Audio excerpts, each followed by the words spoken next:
প্রবন্ধ রচনা, ছাত্র জীবনের দায়িত্ব ও কর্তব্য। ভূমিকা: আমরা রচি ভালোবাসার আশার ভবিষ্যৎ, মোদের স্বর্গপথের আভাস দেখায় আকাশ ছায়াপথ। মোদের চোখে বিশ্ববাসীর স্বপ্ন দেখা হোক সফল, আমরা ছাত্রদল। আগে বলা হতো ছাত্রানাং অধ্যয়নং তপ, অর্থাৎ অধ্যয়নই ছাত্রদের একমাত্র তপস্যা। কিন্তু বর্তমান যুগে শুধুমাত্র প্রাতিষ্ঠানিক শিক্ষাই যথেষ্ট নয়। একজন ছাত্রের চরিত্র গঠনের জন্য যেমন লেখাপড়া ও খেলাধুলা প্রয়োজন, তেমনি আবার তার দেশ বা দেশের মানুষ, তার পরিবেশ, সমাজ সম্পর্কেও সচেতনতা প্রয়োজন রয়েছে। স্বামী বিবেকানন্দের ভাষায় এডুকেশন ইজ অলরাউন্ড ডেভেলপমেন্ট। আর ছাত্রদের প্রকৃত শিক্ষা দেওয়া অত্যন্ত জরুরি, কেননা আগামী সমাজ পরিচালনার দায়িত্ব যাদের, তারাই হলো আজকের ছাত্র। চরিত্র গঠন: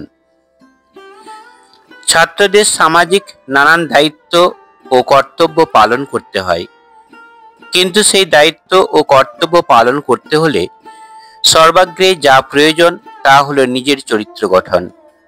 কথাই বলে, আপনি ভালো তো জগৎ ভালো। তাই ছাত্র জীবন এমন হওয়া প্রয়োজন যেন সেখানে কলঙ্কের কোনো দাগ না লাগে। ছাত্রদের শৃঙ্খলাপরায়ণ হওয়া প্রয়োজন, প্রয়োজন মানবিক হওয়া। ছাত্রদের সাহসী, উদ্যমী ও বিজ্ঞান মনস্ক হওয়া প্রয়োজন। সমাজ কল্যাণে যেহেতু ছাত্রদের একটা বড় ভূমিকা থাকে, তাই তাদের সব রকম ধর্মীয় গোঁড়ামি ও কুসংস্কার মুক্ত হওয়া প্রয়োজন। আদর্শ চরিত্র গঠন ছাত্র জীবনের প্রথম ও প্রধান কর্তব্য। সমাজ জীবনে ছাত্র সমাজের দায়িত্ব ও কর্তব্য। মানুষ সামাজিক জীব। বন্য আদিম জীবন ত্যাগ করে মানুষ সমাজ গড়ে তুলেছে। সমাজে মিলেমিশে বসবাস করে মানুষ নানান প্রতিকূলতাকে জয় করেছে। সমাজে বসবাসকারী সব শ্রেণীর মানুষ কোনো না কোনো সামাজিক কাজ করে থাকে। ফলে পারস্পরিক সহযোগিতার ফলে সমাজ টিকে থাকে, কাজে লাগে একে অপরের। সমাজের একটা বড় অংশ হলো ছাত্র সমাজ। সুতরাং সামাজিক কাজে তাদেরও অংশগ্রহণ প্রয়োজন। শুধু পুঁথিগত শিক্ষা বা জ্ঞান অর্জনই যথেষ্ট নয়। সমাজে থেকে সামাজিক কাজে অংশগ্রহণ করে সামাজিক শিক্ষা অর্জন করাও ছাত্রদের অন্যতম দায়িত্ব ও কর্তব্য। ছাত্ররা যেসব সামাজিক কাজে অংশগ্রহণ করতে পারে সেগুলি হলো: নিরক্ষরতা দূরীকরণ। নিরক্ষরতা আমাদের জাতীয় জীবনের অভিশাপ। সমাজ প্রগতির প্রধান বাধা নিরক্ষরতা। যে দেশে যত বেশি সাক্ষর, সে দেশ তত বেশি উন্নত। নিরক্ষরতার কারণে নানান কুসংস্কার মানুষকে গ্রাস করে, ফলে সমাজ পিছিয়ে পড়ে সব দিক দিয়ে। প্রগতির গতি হয় স্তব্ধ। নদীর সাথে তুলনা করে কবিতায় বললেন, যে নদী হারায়ে স্রোত চলিতে না পারে, সহস্র শৈবাল দাম বাঁধে আসি তারে। যে জাতি জীবন হারা অচল অসার, পদে পদে বাঁধে তারে জীর্ণ লোকাচার। আর সেই জীর্ণ লোকাচারের বন্ধন থেকে মুক্তি ঘটাতে পারে শিক্ষা। ছাত্ররাই পারে সমাজের সর্বশিক্ষার কাজকে সফল করতে। সাম্প্রদায়িকতা দূরীকরণ। ভারতবর্ষ হলো একটি ধর্মনিরপেক্ষ স্বাধীন রাষ্ট্র। এখানে নানা জাতি, নানা ভাষা, নানা পরিধানের মধ্যেও একটা ঐক্য বর্তমান। কিন্তু সেই ঐক্যে মাঝে মাঝে ফাটল ধরায় সাম্প্রদায়িকতা। ক্ষুদ্র স্বার্থে কিছু মানুষ সাম্প্রদায়িক দাঙ্গা লাগিয়ে আপন স্বার্থ সিদ্ধি করে, আর আবেগপ্রবণ ভারতবাসী মতলবী মানুষের ফাঁদে পা দিয়ে মারামারি কাটাকাটি করে মরে।